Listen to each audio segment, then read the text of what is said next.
Does it make sense? Is it useful to understand the current state of things, to keep up with what's going on in the world right now, at any time we're living in, by reading old books, by reading books that were written by people who lived in the past in periods that were different? It's a question that I probably didn't even ask myself, and I undervalued for a long time, but I thought it was worth making a video. It came up to my mind when I was discussing with a college mate that I was training with, and we were talking about which books were we reading, especially which book we chose to read for a particular course. We had like a list of books, and the course was International Affairs, International Relations.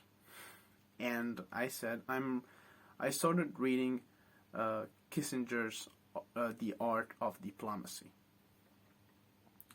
And he was like, oh, great, Kissinger. But when was the book written? And I was like, 1980s? And I was like, oh, it's old. And I was like, it's Kissinger. But he said, yeah, but that, in 40 years, we understood many more things that we didn't understand. Many things changed about how we see the world. A lot of things happened.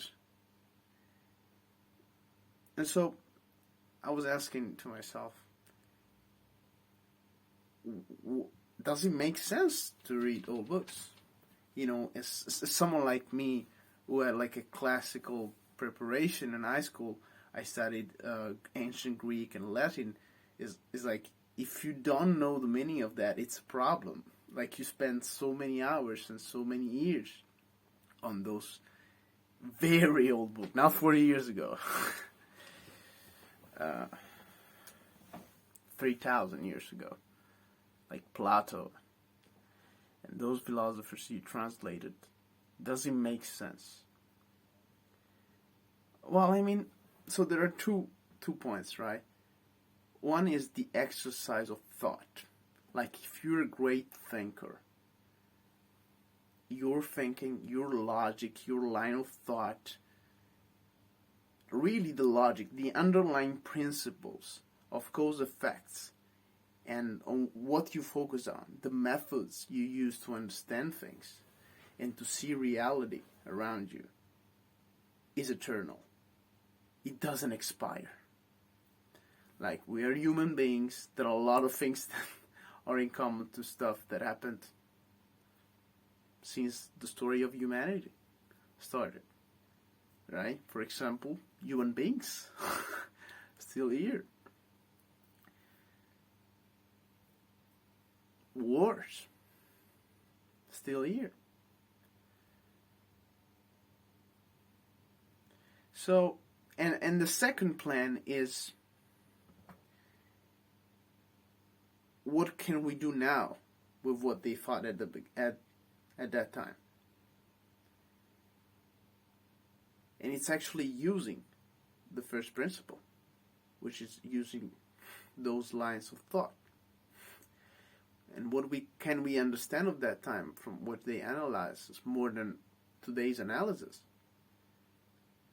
Well, for example, we can see how people at the time actually saw it, right? Because we don't see it. We don't see it with the same perspective. And in history, it's so important to get to the original sources, to be able to read from the protagonists of that time. A lot of times, and historians will be very happy if it wasn't so, a lot of times they didn't write anything, or they didn't write much. So when you have it, it's very precious to understand how those actors that you study and you try to analyze 50 years, 500 years later, actually saw reality, actually their perceptions, who they were. The more the more insights you get, the more you can try to do some inference. So I hope this video has been useful for you. Think about this. Tell me what you think in the comments. I think it's a very interesting topic. And in general, I would never say to anything or anybody that about anything to anybody that's it's unuseful or a waste of time to read stuff from the past. Tell me what you think in the comments, guys, and what's your experience with reading from old protagonists of history or from old analyses of the current state of the world or of a certain state or country or people.